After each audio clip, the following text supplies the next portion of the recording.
Jadi kalau disebut bahwa kami ini adalah orang-orang yang berpikir, memang itu yang kami pilih tuh.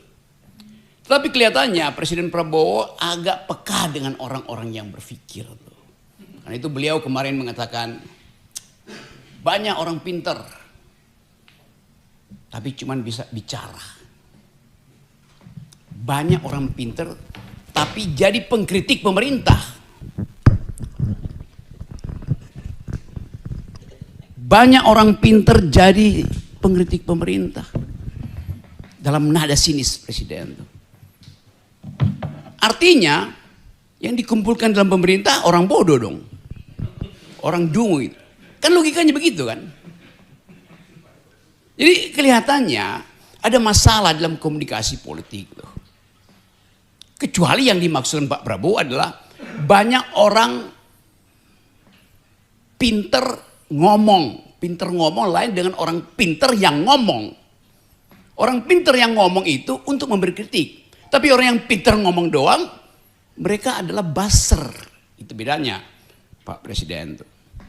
Kita coba lihat keadaan hari ini. Kalau kita baca statistik, tidak ada harapan sebetulnya. Karena 48% statistik terakhir dari saya baca riset dari indikator ya. 46-47% tidak percaya bahwa ada harapan dengan ekonomi. Demikian juga dalam politik. Jadi kalau kita simpulkan bahwa negara ini ada dalam ketidakpastian, itu real secara data, real secara emosi, bahkan real di dalam mimpi.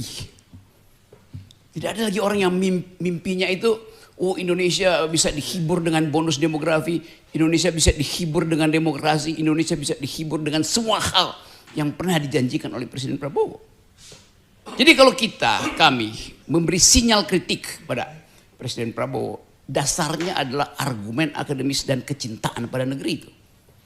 Kita mulai membaca kegelisahan anak-anak muda yang tidak melihat prospek untuk bersaing di 2029 karena menganggap bahwa dari awal arah 2029 sudah ditentukan oleh dinasti Solo yang kemudian tidak mau dikoreksi oleh Presiden Prabowo.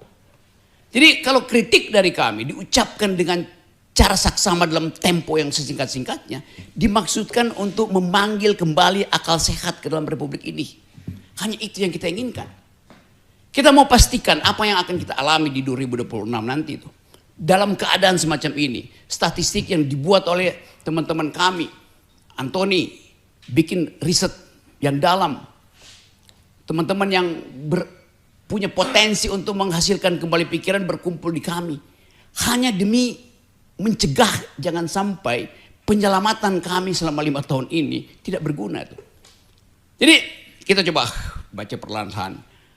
Setelah akhir tahun ada disaster. Apa yang akan terjadi semester depan tuh? Dalam kondisi ketidakpercayaan publik yang sangat tinggi tuh. Ya saya baca bahwa Presiden Prabowo disukai, gembira orang terhadap Presiden. Sehingga dia dapat kepercayaan, tingkat kepercayaan mungkin 80% tuh. Tapi kalau kita lihat kehidupan demokrasi justru buruk. Bahaya betul kalau seorang pemimpin dieluk-elukkan di dalam nilai kuantitatif yang sebegitu besar, sementara demokrasi, lembaga-lembaga, public bodies itu nggak dipercaya. Artinya ada kultus individu, itu intinya tuh. Kalau orang percaya pada demokrasi, Presiden dipercaya 20% pun aman. Tapi ini terbalik, Presiden dipercaya 80%, demokrasi tidak dipercaya. Kontradiksi itu yang ingin kita ucapkan bahwa ada kepura-puraan opini publik tuh. Dan saya mulai menghitung, kami barusan bikin riset, KAMI baru bikin riset bahwa sangat mungkin semester awal 2006 akan terjadi crossfire antara frustrasi elit dan piring kosong emak-emak. Gejala itu hadir tanpa kita rancang. Itulah keadaan kita yang terakhir. Jadi dalam refleksi ini, saya mewakili perjalanan panjang KAMI yang berupaya untuk menyelamatkan Indonesia. Dan masih di situ rencana kita, rencana hidup kita. Hidup itu adalah rencana bukan tujuan. Hidup bukan tentang tujuan, tapi tentang perjalanan. Di dalam memulai perjalanan, kita memilih pilihan itu. Dan pilihan itu yang akan membawa kita pada tujuan tuh. Seorang pemikir pernah mengatakan begini. For yesterday is only a dream. And tomorrow is only a vision. But today well lived makes yesterday a dream of happiness. And tomorrow a vision of hope. Masa lalu itu sekedar mimpi. Masa depan itu sekedar harapan. Tetapi keputusan kita untuk hidup bermanfaat hari ini akan membuat mimpi yang lalu itu menjadi mimpi yang indah. Dan harapan itu menjadi harapan yang mulia. Kita ingin ambil konsekuensi untuk membawa negeri ini pada mimpi yang mulia. Karena kita punya harapan-harapan yang memungkinkan kita mengatakan satu waktu bahwa Indonesia sudah ditemukan kembali. KMI berupaya untuk menerangkan itu pada publik. Dan tidak ada dendam kami pada personal. Kami dendam pada kebijakan yang dungu. Kami berupaya mengevaluasi setiap hari.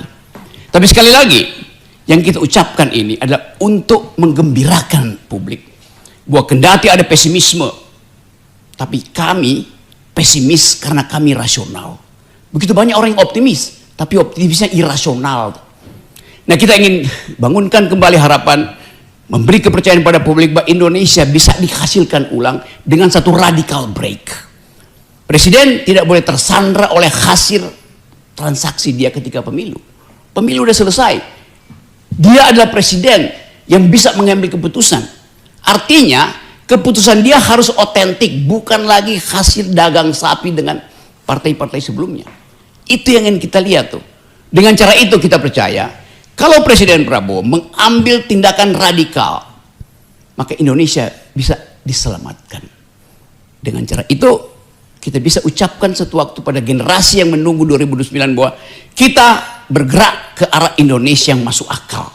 Kita meninggalkan Indonesia yang dungu. Dan demi kemasuk akalan itu, kita minta Presiden Prabowo menjadi leader, bukan sekedar dealer. Terima kasih.